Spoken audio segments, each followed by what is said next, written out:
Bom dia a todos. Estamos hoje na nossa 8ª aula de redação, né? E hoje nós vamos fazer uma leitura aí sobre a competência 4. Já vimos a competência 1, competência 2, competência 3 e hoje nós vamos dedicar um tempo para a competência 4.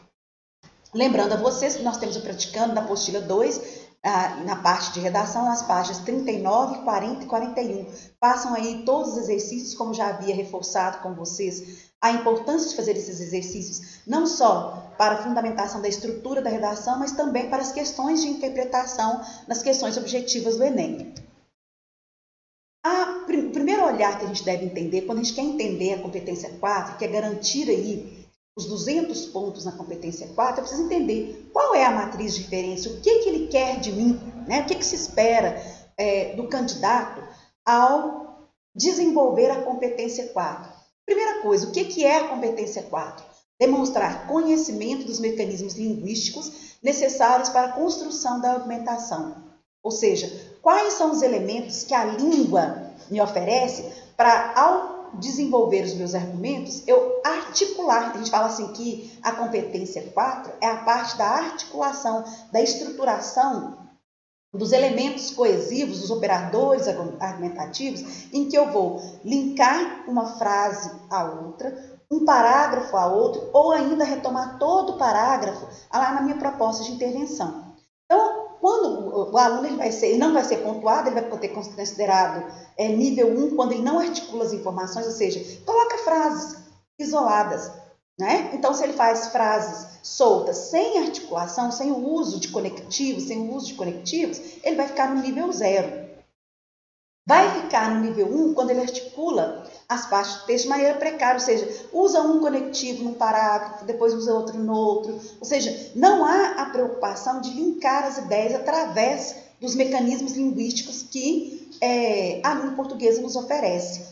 Vai ficar no nível 2 quando ele articula as partes do texto de maneira insuficiente, né? Às vezes ele usa poucos elementos, mecanismos de coesão, ou às vezes acontece de ele utilizar de maneira inadequada, errar o conectivo. Vou dar um exemplo de uso inadequado. Eu usar o onde como referência de tempo. Eu sou do tempo onde. Peraí, onde é um elemento, é um operador argumentativo e nos reporta a lugar concreto. Então, se eu uso onde como referência a lugar, a tempo, eu estou fazendo uma forma inadequada. Então, às vezes, a pessoa acontece de usar muitas inadequações. O onde é muito comum a gente perceber isso, o cujo também. Às vezes, a pessoa quer colocar, portanto, ela coloca no entanto. Então, é inadequação. Ou apresenta um repertório limitado de recursos coesivos. Então, parece que ela só sabe que existe o que e o esse. Então, o tempo todo, ela só usa o mesmo recurso coesivo. Então, ele vai ser entendido como repertório limitado. Então, ele vai ficar barrado no nível 2. No nível 3, né, que seriam os 20 pontos, articula as partes do texto de maneira mediana, com inadequações e apresenta repertório pouco diversificado. Então, aqui a pessoa já consegue articular, né? Ela tem consciência que ela precisa usar os conectivos intra, né, e interparágrafo, mas ela pode fazer algumas inadequações e o repertório ele continua limitado, ele continua pouco diversificado. Então, é uma coisa interessante que a gente deve observar. Para você ficar no nível 4 ou no nível 5, você tem que articular bem as partes do texto, né? E você precisa também mostrar um repertório diversificado. Então, eu usei o esse, depois eu uso ele, né? Depois você usa uma palavra de mesmo campo semântico. Então, usar também as coesões lexicais. A gente fica muito preso quando a gente fala de recursos coesivos, a gente fica muito preso a pronome, preposição, conjunção e advérbio. Mas existem os sinônimos contextuais. Né? A nossa língua, a língua portuguesa, é uma língua polissêmica, ela nos oferece muitos recursos. Né? E se você articula bem essas partes do texto e apresenta repertório diversificado de recursos coesivos, com certeza você vai ter aí garantida a competência, na competência 4, no nível 5, garantindo os 200 pontos. E aí vamos pensar um pouco na grade específica, né? Ou seja, na quantificação disso mesmo. Então, olha, palavras e períodos justapostos desconexos. O que eu vou entender? Ausência de articulação. Se eu entendo a ausência de articulação, é zero e pronto, não tem o que conversar. Presença rara de elementos coesivos intra ou interparágrafos. Então, é muito importante que lembre isso. Eu tenho que colocar elementos coesivos no início do parágrafo, geralmente são os operadores argumentativos, e dentro do parágrafo. Né? Então, se eu coloco por, ou se eu coloco esses elementos de maneira repetitiva ou de maneira excessivamente inadequada, então você pode ficar no nível 1, infelizmente, em 3 situações. Se você não usou, se você usou muita repetição ou se você cometeu muitas inadequações. Aí vai ficar no nível 1.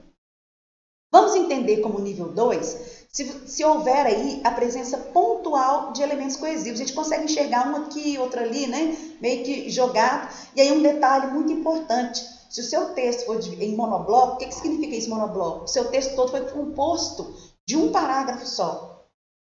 Mesmo que você use mais elementos coesivos, o seu texto vai ficar barrado no nível 2. Então é muito importante dividir o texto em parágrafos. Parágrafos visíveis e regulares. No nível 3, 120 pontos, presença regular de elementos coesivos, tanto dentro do parágrafo quanto entre os parágrafos, mas a gente ainda vai perceber algumas repetições e algumas inadequações, correto? Para o nível 4, nós vamos entender como uma presença constante de elementos coesivos, né? Então, em cada parágrafo, interparágrafo tem que ser pelo menos um em cada parágrafo. E a gente vai entender que se houve pouca inadequação, pouca repetição, ele vai ficar no nível 4. Só vai ser considerado nível 5 se houver presença expressiva de elementos coesivos, raras repetições e nenhuma inadequação. Se você não cometer nenhuma inadequação no uso dos elementos dos coesivos, aí sim você tem garantida a competência 5, competência 4, o nível 5. E aí a gente tem que ter um olhar muito especial para essa competência. Né? Primeiro, verificar a presença de elementos coesivos, né? E esses elementos coesivos, os operadores argumentativos, eu tenho que verificar a presença desses operadores argumentativos. Eu fiquei repetindo, então às vezes a pessoa usa, por exemplo, o mas como uma conjunção adversativa. Aí ele usa o mas no texto inteiro, usa o mas no primeiro, o mas no segundo. Esse operador argumentativo ele tem vários sinônimos, eu posso usar o mas, o porém, o contudo, o entretanto, todavia, no entanto. Então eu preciso de ter a presença e evitar a repetição. E também evitar a inadequação. Eu vou usar lá o mas, por exemplo, com sentido de adição, quando ele deveria ser usado com sentido de oposição, correto? É preciso ter muito cuidado, né, para não confundir a inadequação coesiva com desvio gramatical. Então, às vezes, a pessoa queria falar portanto, concluindo. Aí ele escreve portanto. Aí a gente vai considerar lá como um desvio gramatical. Aí vai ser descontado lá na competência 1. Né? Mas é preciso ter cuidado para que isso não aconteça. E às vezes também o mesmo elemento usado de maneira inadequada várias vezes no texto vai ser considerado como um único elemento. Tá? A coesão intraparágrafo, ou seja, ela acontece dentro do parágrafo. Eu preciso ter esse cuidado de verificar se eu estou explorando essa coesão dentro do parágrafo. E interparágrafo também, que são os argumentativos que obrigatoriamente devem aparecer. Então, a gente vai lá meio que quantificando mesmo. E um detalhe que eu gostaria de chamar a atenção. Não adianta colocar uma palavra coesiva sem função no texto. Ou seja, ela tem que ter sentido dentro do texto. Ela tem que ter um papel de articulação. Que às vezes a pessoa fala assim, já que eu tenho que colocar, salpica palavras lá dentro do texto. Não é isso. É importante o quê? Que você saiba explorar a coesão lexical, ou seja, as palavras de mesmo campo semântico, para evitar a repetição. E explorar os elementos gramaticais, que são os pronomes, as conjunções, os advérbios, correto? Pessoal, boa semana para vocês. Grande beijo, até a próxima.